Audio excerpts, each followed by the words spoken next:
El Real Club Deportivo Español se ha convertido en uno de los grandes agitadores de este mercado. Ha perdido a Joan García, es verdad, pero ha realizado varios fichajes en la portería, en la defensa, en el centro del campo y hasta en la delantera. Van unos cuantos. Sí. Que tenemos que analizar.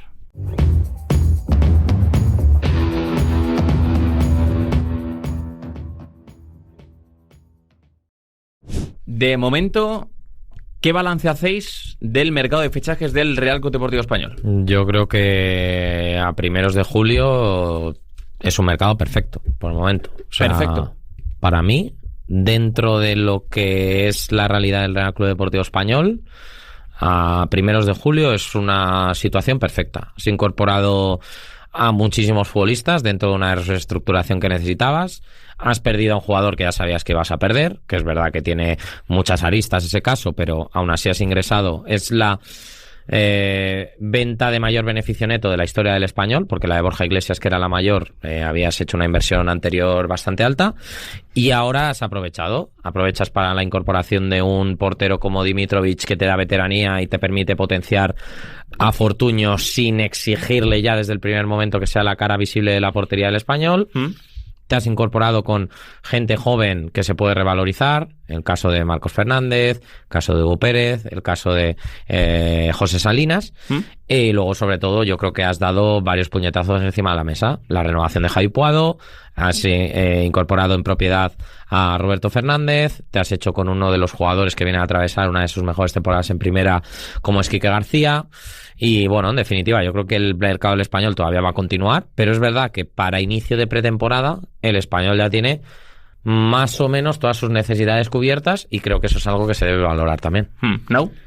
Yo lo veo un poco peor. Me parece muy buen mercado, no diría un mercado perfecto. Yo creo que la portería, sobre todo, creo que esperábamos una apuesta de más nivel. Es cierto que a la hora de hacer este tipo de valoraciones, las direcciones deportivas tienen en cuenta factores de, cómo de bueno es Fortuño, por ejemplo, que es el portero que viene creciendo dentro de la estructura del Español, que nosotros desde fuera, si no estás muy puesto en el día a día del Español, es muy complicado valorar. Esto lo hablamos en su día con Manu Fajardo y la irrupción de Jesús Rodríguez o de Ángel Ortiz, es decir, hasta qué punto le haces hueco a estos chicos dentro de tu planificación y confías en que vayan a reflejar ese nivel que han dado en la base en primera división, pero vamos, no me parece una garantía tremenda como portero. Creo que pierdes nivel ahí y ya sabemos lo importante fue Joan García para la permanencia. Luego creo que en el tema de la delantera el asegurar a Roberto está muy bien tirado. Sí. Creo que ampliar la nómina de delanteros con Quique García me parece que también tiene mucho sentido. La renovación de Puado me parece la mejor noticia del verano para el Español. Y en defensa, a falta de ver qué pasa con el caso de Kumbula, que fue un futbolista importantísimo, creo que más o menos se ha ido reforzando bien. Lo de Terrats en el centro del campo tiene muy buena pinta. Muy buena. Pero es que estamos hablando de un equipo que ha perdido futbolistas muy importantes. Esa columna vertebral se ha quedado Puado, pero se ha marchado Joan García. Veremos si vuelve Kumbula, y el que no va a volver de todas es Urco, que ya nos confirmó aquí Fran Garagarza que no había ningún tipo de opción de repetir cesión. Que se quedaba en la Real. Ha hecho movimientos interesantes el Español. Vamos a ir línea a línea analizándolos. A mí alguno que me gusta mucho, sobre todo el tema de los delanteros, el tema de Terrats en el centro del campo creo que también está muy bien. Carlos Romero vuelve cedido. Carlos Romero también, efectivamente. Pero hay que empezar por la pérdida de Joan García. Es una pérdida muy dolorosa para el Real Club Deportivo Español, tanto en lo deportivo, porque fue su MVP la temporada pasada, como en lo sentimental. Se lo está llevando el FC Barcelona, pagando su cláusula. A ver, esto, ¿qué lectura haces de esto, Alex, teniendo en cuenta, como decía Nau, que su sustituto va a ser Dimitrovic, que es un portero de un nivel inferior, creo que está un escalón por debajo de lo que hemos visto de Joan García esta temporada? Un futbolista ya veterano que te va a asegurar un rendimiento inmediato, pero con el cual no puedes contar, creo, a 2 temporadas. ¿Viste? Yo creo que la hoja de ruta es muy clara. O sea, la hoja de ruta es que Fortuño sea el portero titular del Real Club Deportivo Español. Me imagino que para empezar ya no lo será. Pero, o sea, en la jornada 1 no lo ves. Yo es que no lo sé, todavía no hemos visto la intención de Manolo González. Lo que sí que se ve es que cuando Joan García tuvo molestias en un partido, no recuerdo si fue Vigo, si fue Leganés, que me perdonen, pero el que calentó, creo que fue Vigo, pero el que calentó fue Fortuño. Para mí eso ya es una declaración de intenciones. Además te has sacado un sueldo alto como el de Pacheco, que es un sueldo alto que no le estabas sacando demasiado provecho, porque al final estabas teniendo un futbolista que no te estaba sumando desde ahí. Y lo de Dimitrovic, estando de acuerdo que es un portero que, bueno, puede estar un poco de vuelta.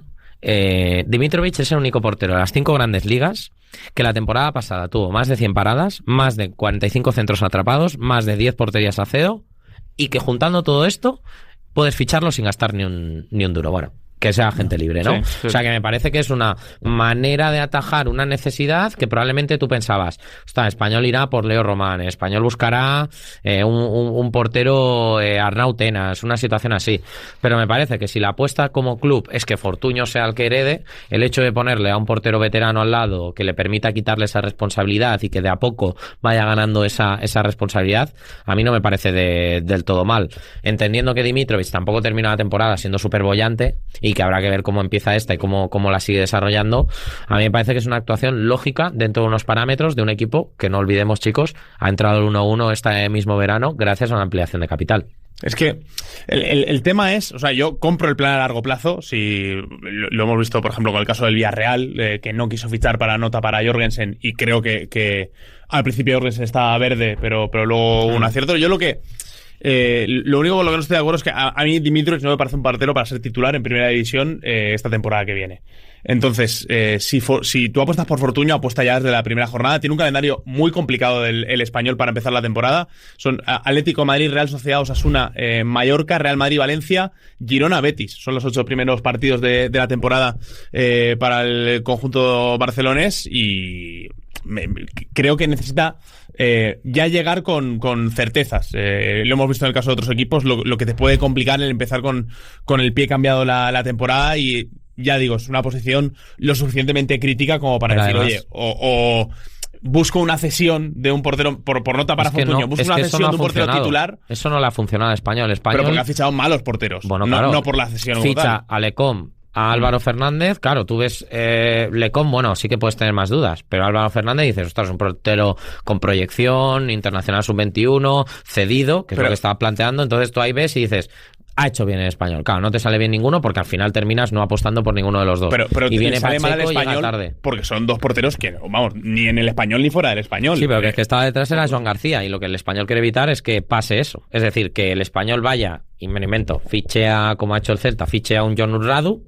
de la vida, y que el portero que ellos creen que pueden invertir, que es Fortuño, sea tapado o no tenga las oportunidades que pueda tener. Es que ahora bien, no sabemos quién va a ser el titular, porque primero el Español no ha vuelto a los entrenamientos, Manolo González nos ha pronunciado, y yo me imagino que parten desde la misma posición, teniendo en cuenta que Dimitrovic es un veterano, pero yo me imagino un escenario en el que Fortuño tenga bastantes posibilidades de ser el titular. Es que es una posición que no admite grises, o sea, es que es blanco-negro, y si apuesta por Fortuño, titular 38 partidos, sea cual sea De hecho, a mí me consta que dentro del cuerpo técnico del Español la posición es esa, que el portero tiene que tener la confianza del cuerpo técnico, del entrenador, etcétera.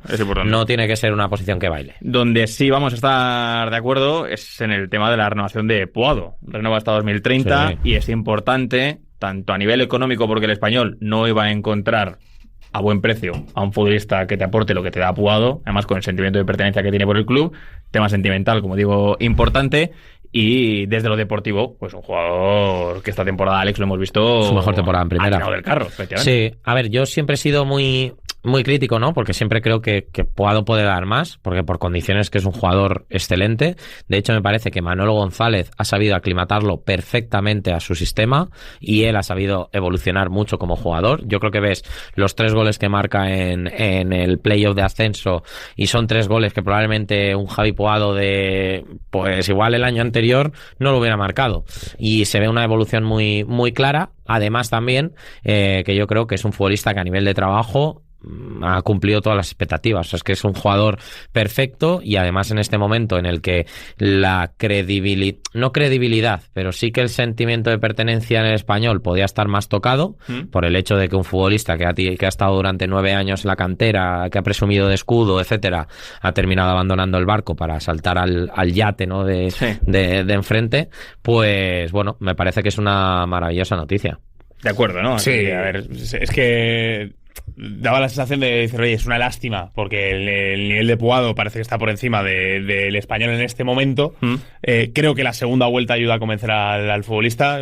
Durante toda la segunda vuelta le vimos fuera porque daba la sensación de es que no renueva. Sí. Y al final me parece casi que, también por esa sensación de darlo por perdido, en cierto modo, un golpe de efecto. Así que me parece la noticia más positiva. Hablemos de los delanteros. Perdona que te interrumpa. No, digo que le vimos fuera. Bueno, yo que siempre dije que si el Español se quedaba, Puado renovaba. Información. Se ha cumplido. O sea, hay veces que no se cumplen, ¿eh? Que me ha pasado con lo de Joan, pero bueno, se ha cumplido. Oye, hay que ponerse la medallita, muy bien. Para una que me puedo poner, ¿no? Hay que ponerse. Para una que me la puedo poner. Bien hecho. Hablemos de los delanteros. El fichaje de Roberto, la llegada de Quique García. Ambas me parecen dos muy buenas incorporaciones. A nivel económico, al lado de Roberto, ya lo decíamos, nos puede parecer mejorable, porque no es el 100% del futbolista. En lo deportivo creo que no tenemos duda. El chico ha rendido la segunda vuelta, te asegura goles, te asegura trabajo. Creo que encaja muy bien con la filosofía de juego de Manolo. Y lo de Quique, al que Fran Gargarza conoce muy bien, pues creo que también está muy bien tirado. Fichaje de un delantero veterano que te asegura fondo de armario y rendimiento inmediato. Claro, al final del año pasado me parece, de verdad, muy bien hecho por el Español. Compáralo con el verano del año pasado. El año pasado el Español ficha a Vélez y a Chedira. Mi Vélez he perdido un poco ya la fe. Sinceramente tenía fe de que en ciertos contextos podía dar. No lo ha dado. Bueno, pues un caso más. Y el de Chedira sí que no había por dónde cogerlo. Buscaba el Español, quizá un delantero que atacara bien en espacio y tal, pero para atacar bien espacio tienes que saber controlar la pelota, ¿no? Y Chedira muchas veces, no en caso de Español, sino también lo vimos en el Mundial, o lo hemos visto en el Nápoles, no ha terminado. Entonces, a mí me parecen muy interesantes y además hay que sumarle otro nombre, el de Marcos Fernández, el futbolista que viene de la cantera del Betis, barcelonés él, y que, bueno, va a estar ahí también pugnando, intentando tener su hueco y que te rellena pues esos huecos que tanto Chedira como Vélez dejan libres. ¿Crees que veremos una doble punta en algún momento, Nau, o no? Yo creo que el 4-3-3... Es cierto que ha coqueteado mucho con el 4-4-2 Manolo, pero es que el 4-3-3 a mí me ha convencido mucho. Es cierto que van a cambiar bastantes piezas. Yo creo que de partida no lo vamos a ver, pero no lo descartaría porque creo que son dos delanteros complementarios, Quique y Roberto. Otra duda que tengo es dónde va a jugar Ramón Terrats. ¿Se va a jugar desde la banda, como hemos visto en el Getafe, o va a jugar desde una posición más centrada, que sabemos que es su carril, donde lo hizo muy bien, por ejemplo, en el Villarreal con Setién? Yo creo que o juega donde... Claro, primero hay que entender quién va a ser el pivote del Español. El Español parece, no hay muchos rumores apuntando hacia esa posición. Entiendo que se cree que Grajera pueda volver hasta su estado físico óptimo y pueda ser titular. Manolo González en segunda división, desde que llegó, le dio mucha relevancia a ese puesto por parte de Grajera. Y luego yo entiendo que va a ser o bien un Edu Expósito, o sea, que pueda jugar ahí, o un Pol Lozano. Es decir, que se pueda manejar en esas dos posiciones. Pero ya te da más alternativas. Te da posibilidad de jugar con un centrocampista más, te da posibilidad de que parta desde la banda, en momentos de control, etcétera. Sí, al final estaba pensando que si tú haces un 4-4-2 con Terrats tirado de una banda y que en la otra esté Puado, es que al final es un esquema muy asimétrico, ¿no? Que al final puede jugar mucho con eso. Yo creo que es un jugador muy versátil Terrats. A mí de pivote no me convence, que es donde primero le dimos con el Girona en primera división con Mitchell. Y Setién también le buscó poner un poquito ahí, ¿no? Setién, a mí creo que ahí pierde mucho vuelo y creo que es algo de las mejores características que tiene el jugador. Tengo la sensación de que necesita un fichaje ahí el español. Hablábamos del tema de los centrales, yo creo que ahí necesita un pivote titular. Y me creo más o bien en un interior con mucha llegada, en el puesto donde Edu Expósito acaba haciendo muy buena temporada, o siendo un jugador de banda derecha, como hemos visto sobre todo en el Getafe. Alex, lo de la defensa, esos movimientos atrás, ¿cómo los analizas? ¿Te gustan? A ver, yo entiendo que va a tener mucha relevancia Pablo Ramón, que al final en el momento de su lesión era uno de los futbolistas mejor considerados por muchas direcciones deportivas del fútbol español. Nunca le prestó mucha atención a Ancelotti, que dijo aquello de... no recuerdo cuál fue la lesión en defensa, que dijo, bueno, tenemos a Pablo Pablo Ramón y Pablo Ramón estaba en el Mirandés hacía 2 semanas. Sí, Jacobo Ramón sería. Quizás se equivocó, Pues ¿no? igual, pues puede ser. Había mucho Ramón por ahí, ¿no? Eran los Ramones, ¿no? Podríamos decir. Pero partiendo de eso, yo entiendo que Pablo Ramón va a tener importancia. A mí Miguel Rubio, gusto personal, nunca ha sido un central que me ha terminado de entusiasmar, pero bueno, oye, coste cero, un central para recambio, etcétera. Sí. Cabrera renovado, por lo tanto que ahí tienes cierta continuidad. Y obviamente está el tema de Kumbula, que si el Español lo consigue atar en propiedad, para mí es uno de los movimientos también del verano, porque creo que ha demostrado que es un central para jugar Champions. Lo único que probablemente encaje más en un equipo con el estilo del Español, ¿no? De esperar un poquito más atrás, de vivir un poquito con el culete más cerca de la portería y no tener que defender a campo abierto. Pero yo te diría que en defensa ha renovado todo el lateral izquierdo, con la llegada de Carlos Romero y José Salinas, con el tema del lateral derecho todavía por evolucionar. Pero bueno, a mí me parece verdaderamente interesante. Al final Omar Gilali es uno de tus grandes proyectos de cantera, una de las caras de la cantera, que él ha jurado y perjurado el amor a los colores y que lo tienes como lateral derecho titular, pese a que ha habido intereses en este mercado. Tú eres muy de Romero. Sí, a mí me gusta mucho Romero, me gusta mucho Omar Gilali. Me parece raro que nadie haya ido más en serio, más allá de un interés por Omar Gilali. Y bueno, y en cuanto a Romero, yo creo que es un futbolista que puede crecer con el Español, que el año pasado tenía muchas urgencias después de haber ascendido muy tarde, muchas aperturas en lo económico, como hablaba Alex al principio. Y creo que tanto el Español como Carlos Romero están para dar un paso adelante juntos. Posiblemente sea así. Ahora finalizamos hablando del objetivo que debe marcarse el Español esta temporada, pero antes, ya que lo has dejado intuir, Alex, ¿qué refuerzos le harían falta aún a este Español en el mercado? ¿Cuáles son las posiciones a reforzar? Yo creo que mediocentro, ¿no? Yo creo que son 3: central, mediocentro de pata, ¿no? Como nos dijo Galagarza, y un extremo. Para mí es vital. ¿En ese orden de prioridad? Yo pondría prioridad absoluta al extremo. O sea, me parece que el Español no tiene un futbolista desequilibrante. Es decir, un futbolista del 1 contra 1. Entre Antonio Roca y Jofra, que siempre ha habido esa alternancia, ¿con cuál de los dos te quedas? A ver, Antonio Roca en entrenamientos parece que es un hacha. O sea, parece que lo ves y te llevas las manos en la cabeza.